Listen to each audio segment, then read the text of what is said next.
Radio Kantipur, radio राष्ट्रको।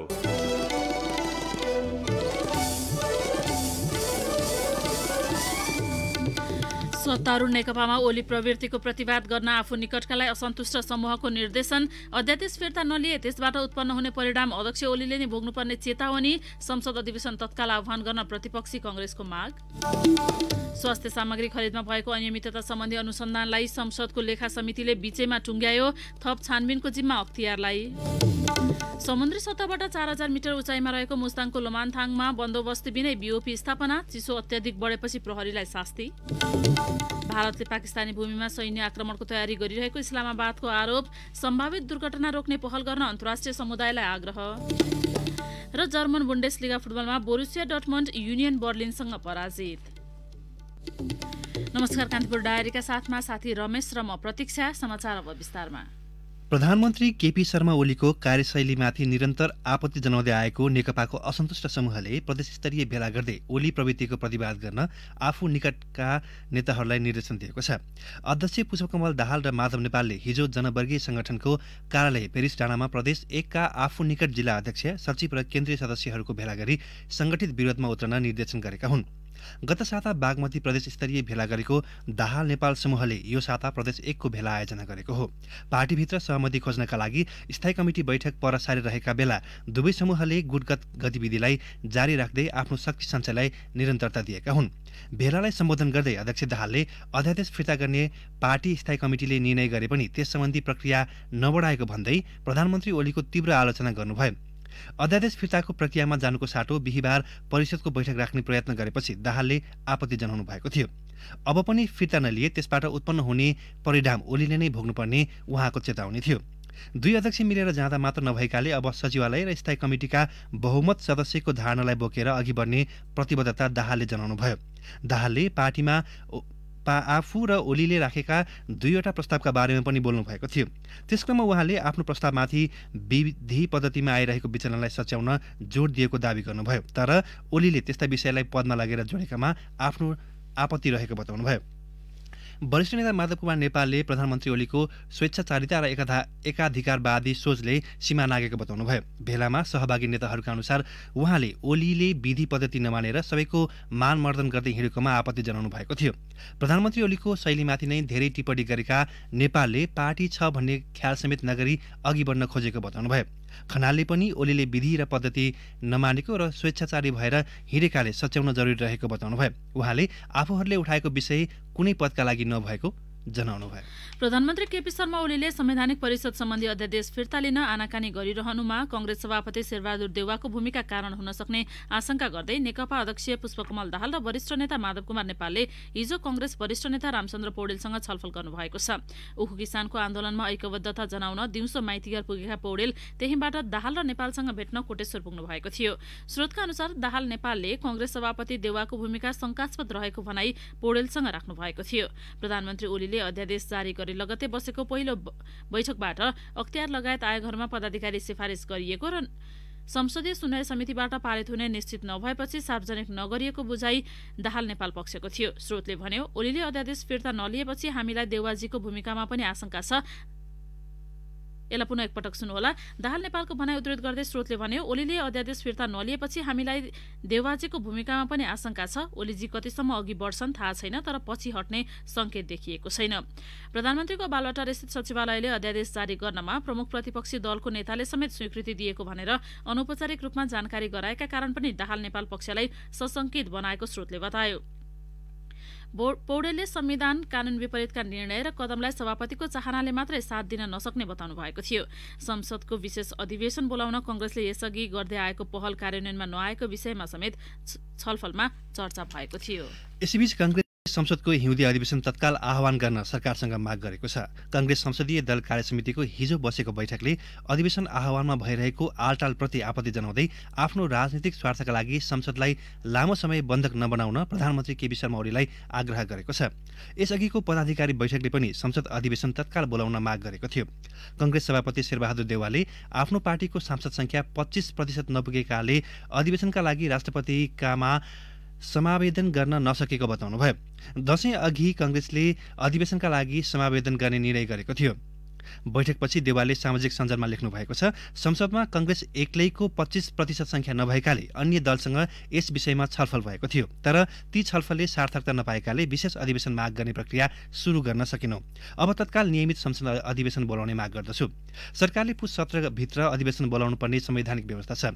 संविधानले एउटा अधिवेशन र अर्को अधिवेशनको अन्तर 6 महिना भन्दा बढी हुन नहुने व्यवस्था गरेको छ। वर्षे अधिवेशन अन्त्य भएको पुस 17 गते 6 महिना पुग्छ। विगतमा संवैधानिक सीमा भन्दा अघि नै संसद बैठक बोलाउने अभ्यास थियो। यसपटक प्रधानमन्त्री ओलीले नै संसद अधिवेशन बोलाउन अनिच्छा देखाउनु भएको छ। सरकारसँगको परामर्शमा राष्ट्रपतिले संसद अधिवेशन बोलाउने संवैधानिक प्रचलन छ। कांग्रेसले जनताको आवाज उठाउने र कानून बनाउने संसदलाई सरकारको अप्रत्याशित ढंगले स्थगन गरेको र जनप्रतिनिधि तथा संसदको भूमिकालाई संकुचित पारेको जनाएको छ। कान्तिपुर डायरीमा अब कान्तिपुर सविस्तार। कान्तिपुर सविस्तार। जनभावना अनुरूपको काम गर्न नसकेको आरोप खेपिरहेको सरकार पछिल्ला केही दिन यता थप विवादित बनेको छ, जसको एउटै कारण हो वैशाखमै जारी भएर पनि खारेज भएको संवैधानिक परिषद सम्बन्धी अध्यादेश मङ्सिरमा पुनः जारी गर्नु। सरकारको निर्णयका कारण राष्ट्रपतिको भूमिकामा समेत प्रश्न चिन्ह खडा भएको छ। पार्टीभित्रकै विपक्षी खेमालाई तह लगाउने उद्देश्यले होस् या प्रतिपक्षी दलको आवाज बन्द गराउन सरकारले गरेका निर्णय एकपछि अर्को गर्दै विवादित हुँदै गएका छन्, जसका कारण सरकार सत्तारूढ दलबाटै टाढिन बाध्य भएको छ। सरकारले जारी गरेको संवैधानिक परिषद सम्बन्धी अध्यादेश फिर्ता लिने र राष्ट्रपतिज्यू समक्ष संसदको बैठकको माग गरेर पेश गर्ने भनिएको आवेदन पनि फिर्ता गर्ने निर्णय सर्वसम्मतिले गरेको छ। सत्तारूढ नेकपाका प्रवक्ता नारायण काजी श्रेष्ठ गत बुधबारको स्थायी कमिटीले गरेका निर्णय सुनाउँदै प्रवक्ता श्रेष्ठको भनाइले सरकार स्वेच्छाचारी ढंगले अघि बढिरहेको भान दिन्छ। गत वैशाख 8 गते जारी भएको संवैधानिक परिषद सम्बन्धी अध्यादेश चौतर्फी आलोचना भएपछि 4 दिनपछि वैशाख 12 मै फिर्ता भएको थियो। संवैधानिक परिषद सिङ्गो राज्य भएकाले सरकारको मनोमानी नचल्ने भन्दै त्यसबेला पनि विरोध भएको थियो। सोही विषय समेटेर सरकारले गत मंगलबार फेरि पनि संवैधानिक परिषद सम्बन्धी अध्यादेश जारी गर्यो। सरकारको निर्णयप्रति प्रतिपक्षी मात्र होइन, सत्तारूढ दलकै नेताले बुद्धि र विवेकले भ्याएसम्म आलोचना गरे। नेता भीम रावल नेतृत्वमा स्वेच्छाचारिता बढ्दा मुलुक गम्भीर मोडमा आइपुगेको बताउँछन्। पार्टीका सिद्धान्त, नीति, विधि, कार्यक्रम, प्रक्रिया प्रतिको या त अवहेलना हो या त्यसप्रति पनि गम्भीर नभएर आफूले जे गरेपछि जे पनि हुन्छ भन्ने मानसिकताको उपज हो। समग्रतामा निर्णय नमान्नु भनेको स्वेच्छाचारिता हो। संवैधानिक परिषद न त सरकारको मात्र हो न त कुनै अन्य निकायको। संविधानले नै सो परिषदमा राज्यको समानुपातिक र समावेशी प्रतिनिधित्वलाई सुनिश्चित गरेको छ। प्रधानमन्त्री अध्यक्ष रहने परिषदमा प्रधान न्यायाधीश, प्रतिनिधि सभाका सभामुख, राष्ट्रिय सभाका अध्यक्ष, प्रतिनिधि सभाका उपसभामुख र विपक्षी दलका नेता गरी 6 सदस्य रहने व्यवस्था छ।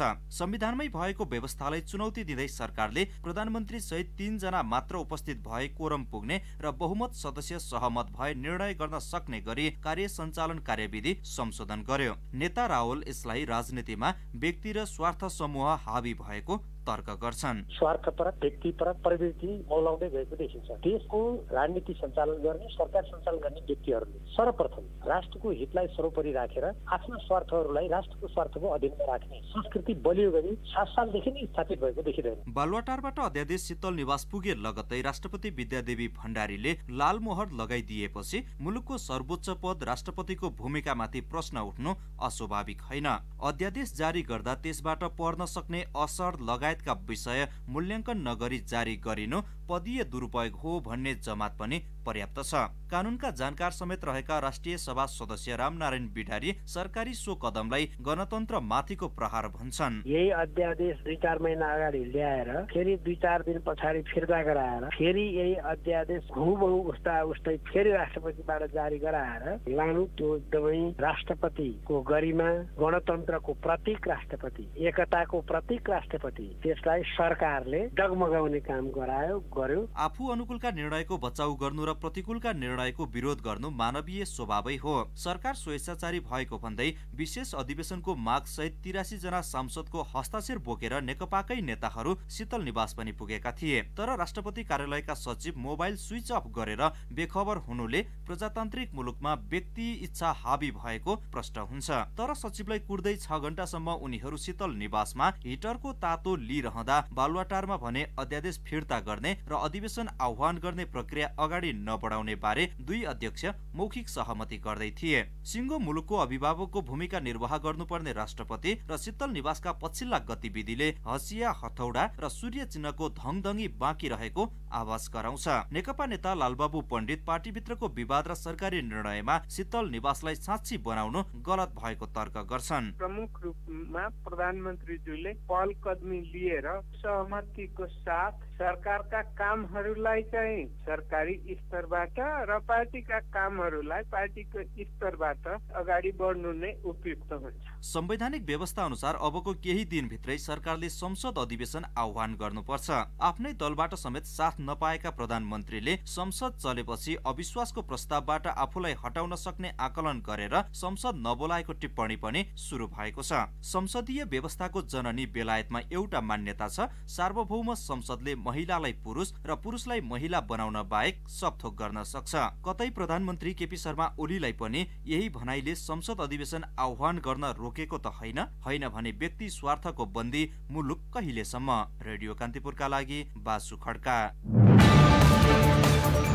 कान्तिपुर सविस्तार। कान्तिपुर डायरीमा अब ब्रेकको पालो। ब्रेकपछि अब बाँकी प्रसङ्ग। प्रतिनिधि सभाको सार्वजनिक लेखा समितिले स्वास्थ्य सामग्री खरिदमा भएको अनियमितता सम्बन्धी अनुसन्धानलाई विषयमा टुङ्गाएको छ। सार्वजनिक खरिद अनुगमन कार्यालयले स्वास्थ्य सामग्री खरिद प्रक्रिया कानुन विपरीत भएको प्रतिवेदन दिना समेत समितिले अनुसन्धानबाट हात झिकेको हो। स्वास्थ्य सामग्री खरिद प्रकरणको अध्ययन थालेर करिब 6 महिनासम्म त्यसैमा अल्मलिएको समितिले अन्ततः हिजो थप छानबिनको जिम्मा अख्तियार दुरुपयोग अनुसन्धान आयोगलाई दिएको छ। समितिको निर्णयसँगै अब संसदमा स्वास्थ्य सामग्री खरिद अनियमितता प्रकरणबारे छलफल गर्ने बाटो टुङ्गिएको छ।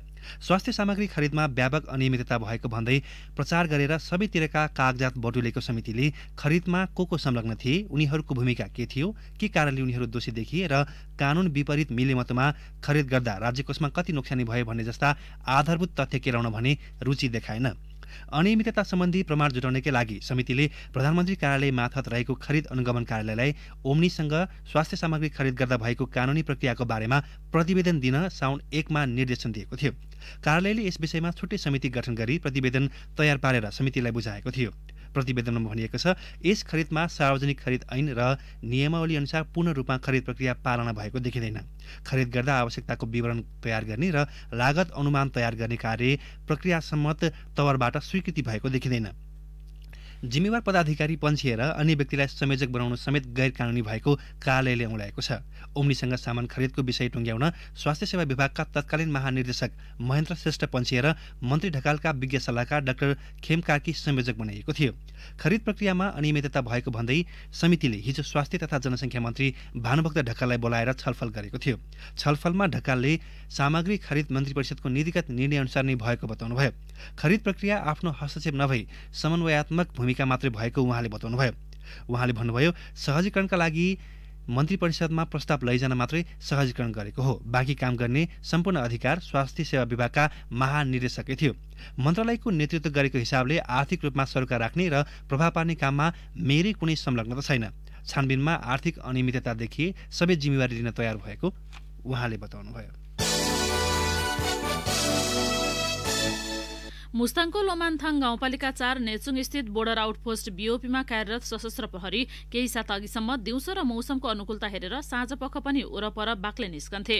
स्थानीयसँग उनीहरूको भेटघाट नियमित जस्तो हुन्थ्यो। केही दिन यता भने नेचुङ र आसपास क्षेत्रमा चिसो अत्यधिक बढेकाले सशस्त्र प्रहरीलाई बाहिर निस्कनै मुस्किल परेको छ। ठण्डीकै कारण बीओपीको भवन निर्माणको काम रोकेर ठेकेदार र कामदार फर्किएका छन्। समुद्री सतहबाट 4000 मिटर उचाइमा रहेको नेचुङमा गत जेठ 15 गते भन्सार कार्यालय र कृषि क्वारेन्टिन भवनमा बीओपी स्थापना गरिएको थियो। चीनसँग सीमा जोडिएको कोराला नाका क्षेत्रमा यो बीओपी छ। पुसदेखि मध्य फागुनसम्म हिमपातका कारण सदरमुकाम जोमसोमबाट नेचुङ र कोराला जाने बाटो अवरुद्ध हुन्छ।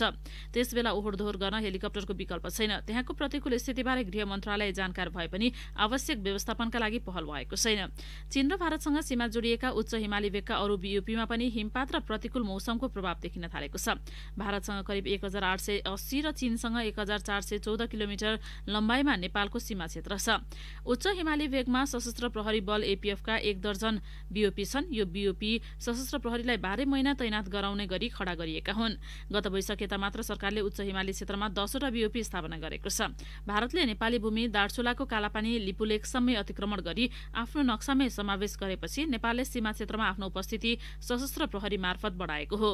सीमा सुरक्षा अपराधिक गतिविधि रोकथाम तथा नियन्त्रण, सीमा क्षेत्रको नागरिक सुरक्षा र त्यस क्षेत्रमा राज्यको उपस्थिति देखाउन अति विकट उच्च हिमाली क्षेत्रमा सशस्त्र प्रहरी खटाइए पनि उनीहरूलाई प्रतिकूल मौसममा चाहिने लत्ता कपडा लगायत सामान व्यवस्था गर्न सरकारले सकेको छैन।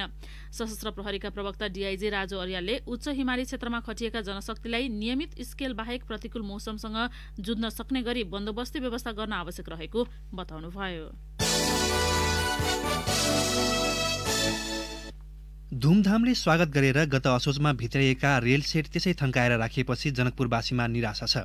जनकपुर जयनगरका लागि ल्याइएका रेल सेट सरकारले कहिले चलाउँछ भन्ने अनिल छ। प्रदेश 2 सरकारका उद्योग, पर्यटन, वन तथा वातावरण राज्यमन्त्री सुरेश मण्डलले बिहिबार ओली सरकारको हस्तक्षेपका कारण रेल महिनौदेखि थन्किएको स्ट्याटस सामाजिक सञ्जाल फेसबुकमा पोस्ट गर्नुभयो।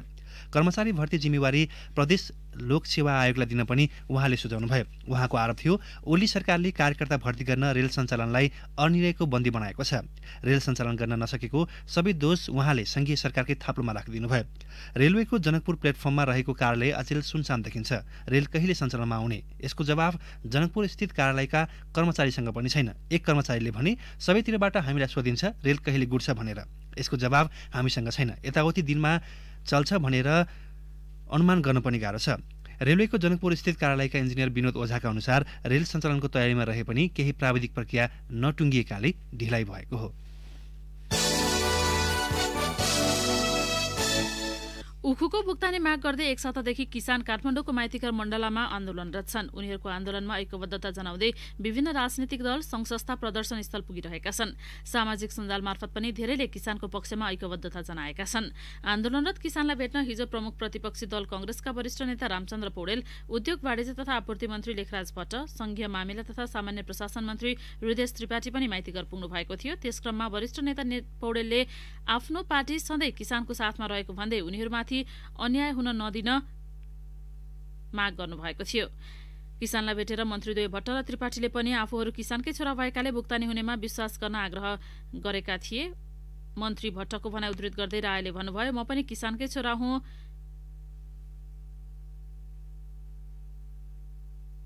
आइतबारदेखि 10-12 दिनमा सबै भुक्तानी उखु मिलहरूले दिन्छन्। विश्वास राख्नुहोस्, कार्यदल गठन भएको छ, माग कार्यान्वयन अवश्य हुनेछन्। कोरोना संक्रमणको जोखिम न्यूनीकरण गर्न लकडाउन र नेपाल भारत सीमामा सिल गरिएका बेला भैरवाका उद्यमी व्यवसायी खुसी थिए। त्यसबेला घरासाई प्रयोजनका लागि नाममा मूल नाकाबाट विभिन्न सामान किनमेल गर्न नेपाली उपभोक्ता अनियन्त्रित रूपमा सीमावर्ती भारतीय बजार जान पाएका थिएनन्। साथै भन्सार छलेर हुने अवैध आयात धेरै नियन्त्रण भयो। स्वदेशी व्यवसायी खुसी हुनुको मुख्य कारण थियो यही हो। लकडाउनको बेला सार्वजनिक यातायातका साधन सञ्चालन नभएकाले प्राय नेपाली आफ्नै टोल छिमेकका बाहेक अन्यत्र जान सम्भव भएन। लत्ता कपडा, खाद्यान्न लगायतका दैनिक उपभोक्ताका सम्पूर्ण सामान घर नजिकका पसलमा किनमेल गरे। गल्ली गल्ली र टोलभित्रका सामान पसलदेखि होलसेल सबैको व्यापार राम्ररी चल्यो। सीमावर्ती भारतीय बजारमा हुने गरेको किनमेल स्वदेशमै हुन थालेपछि स्वदेशी उद्योग पनि राम्ररी चले। भन्सार छलेर तस्करीको माध्यमबाट भित्रिने कारोबार रोकिएर भन्सार हुँदै आउन थालेपछि स्वदेशी उत्पादनले पनि विदेशी वस्तुसँग प्रतिस्पर्धा गर्न सहज भयो। सिद्धार्थ उद्योग वाणिज्य संघले त्यहाँ आयोजना गरेको सार्वजनिक कार्यक्रममा बुटोल उद्योग वाणिज्य संघका कार्यवाहक अध्यक्ष उज्जवल कस्तुजुले भन्नुभयो, कोभिडका कारण नेपाल भारत बीचको सीमामा सिल गरे जस्तै अब पनि सीमामा कडाई गरिनुपर्छ। सीमाना र सिल अन्य खुला सीमानामा पनि गरिएको नियन्त्रणले आम स्वदेशी व्यवसायलाई सकारात्मक प्रभाव पार्यो। भारतसँगको खुला सीमाना नियन्त्रण हुन नसक्दा र मूल नाकामै कडाई नहुँदा धराशायी अवस्थामा पुगेको बुटवलका व्यवसायलाई सीमाना सिलले धेरै प्रोत्साहन गरेको उहाँले बताउनुभयो।